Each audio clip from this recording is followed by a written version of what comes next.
Hello everybody, this is Yasmin from Yarkspiri and welcome to another illustration video tutorial. So in this week's video tutorial I'm actually working on a New York scene, so it's a background and it's not a character driven piece.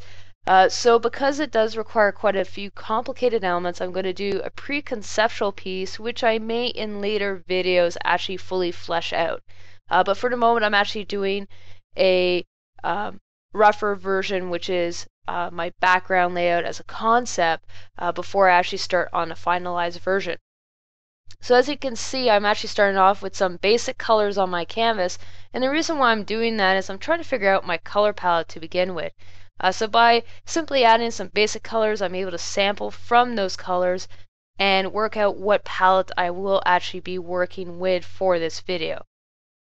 This is a really easy way for me to work out also the shapes and silhouettes of these objects.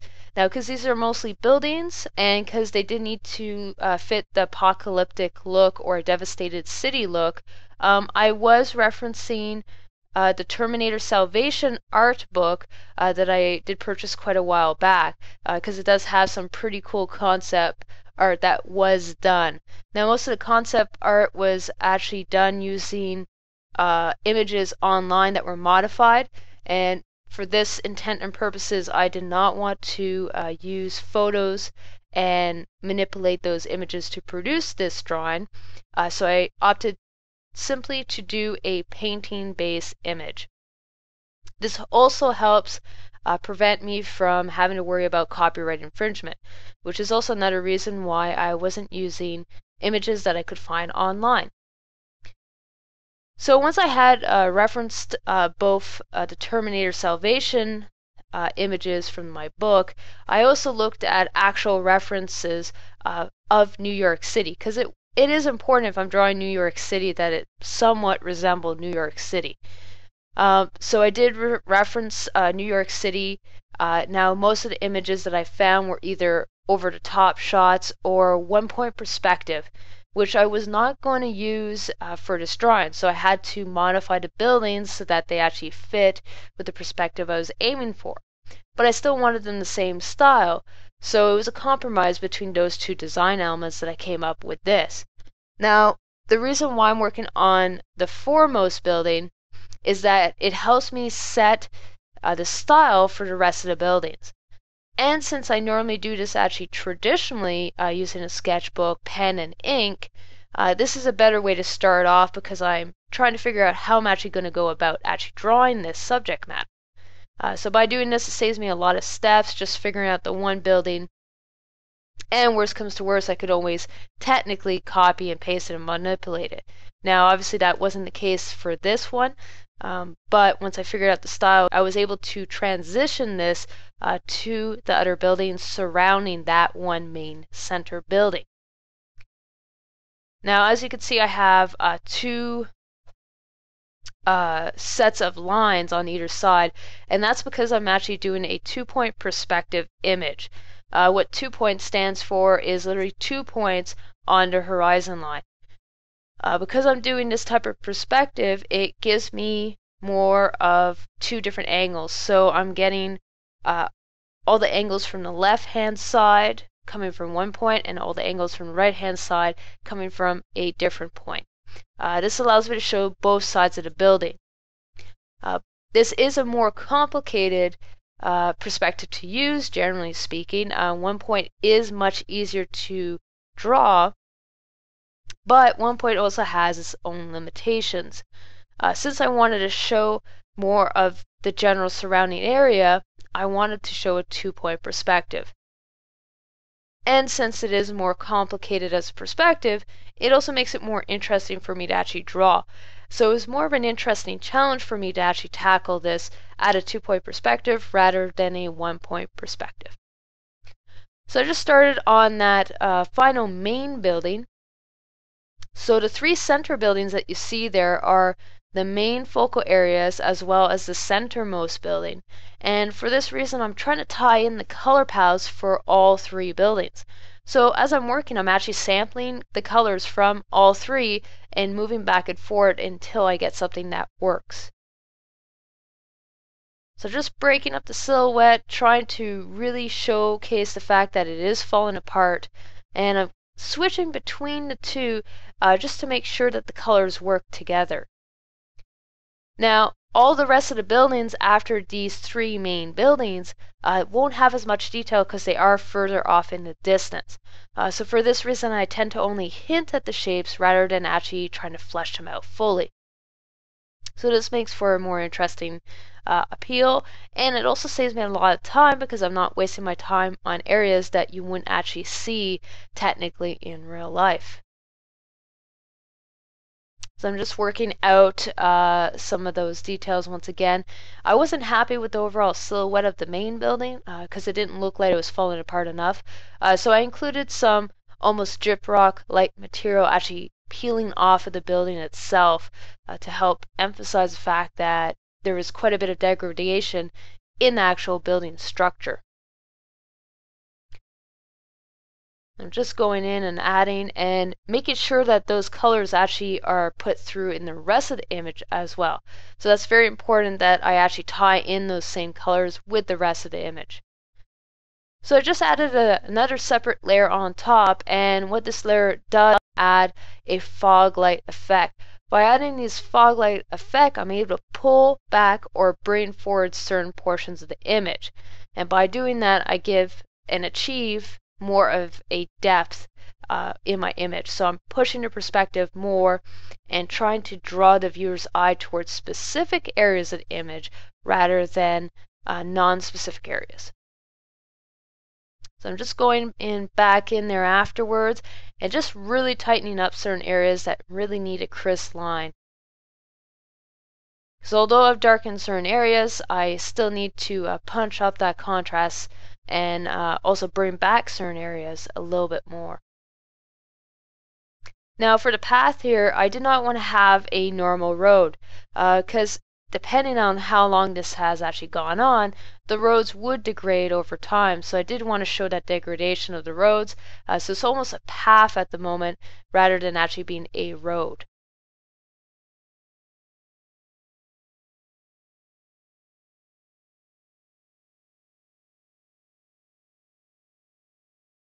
Working out some additional details in that building. Because it is a lot closer to that center building, I do have to add a little bit more details. Otherwise, it won't have enough to actually hold together as an overall piece. Working on those background buildings right now because I did lighten those up significantly, so I need to make sure that they still read from a distance, at least somewhat. So I'm just sampling those colors from my existing portions just to showcase that. Adding some cars, just some basic shapes for those cars. I'm not going all out because you technically wouldn't see too much of that left. They would be falling apart at this moment in time, so I'm just trying to hint at that.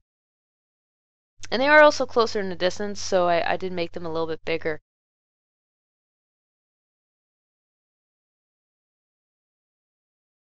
Now I will end up actually removing one of those. As you can see, I just took one out. It just didn't look good, so I took it out entirely.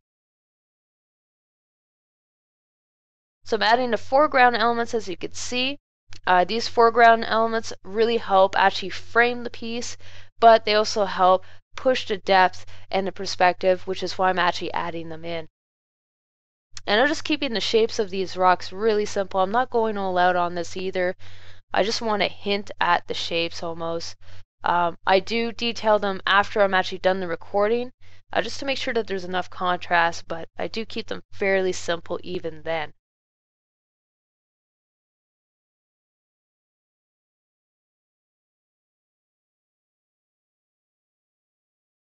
Adding a chunk of wood here.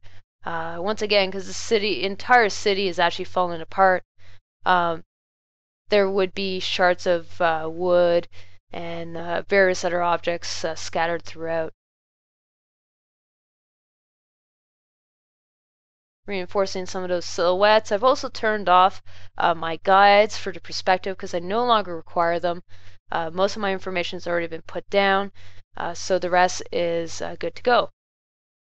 Now I've just added a color layer. The reason why I've added this color layer is so that I can just add a tinge of color in areas that are actually in contact with the sun. So I've already lightened up most of that color, and it's just a very slight hue that's actually in there. And as you can see, I added some clouds on the top just to showcase once again that height of these buildings. Because this is an apocalyptic period, there could actually be quite a bit of smog in the area, and that's what I was going with when I added some of those clouds up on top.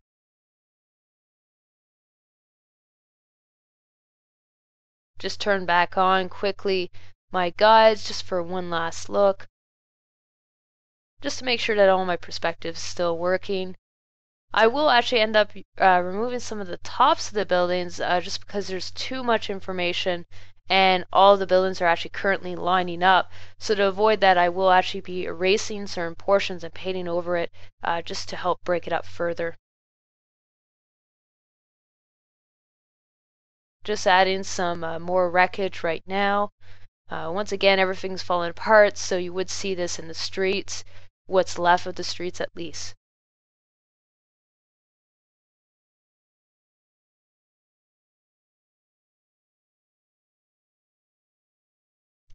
This drawing did not take all that long to do. It took about 3 hours to do. It's more of a preconceptual piece, so I didn't have to go in all that much detail. This would be more of an elaborate thumbnail more than anything else. Now, as you can see, I'm actually breaking up that silhouette and lowering the size of some of those buildings just to make sure that they're not all the exact same size, because that's definitely something you want to avoid. So I'm making some shorter, and I'm also making some other ones a little bit higher just to help break that up.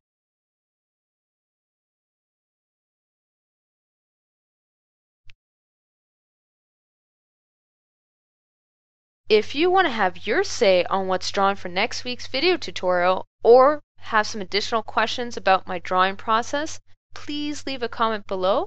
I will take the feedback you guys give me and try to answer your questions while working on next week's painting. If you want to see some of my previous works, please feel free to check out the annotations on the side of this video or visit my channel for the full playlist.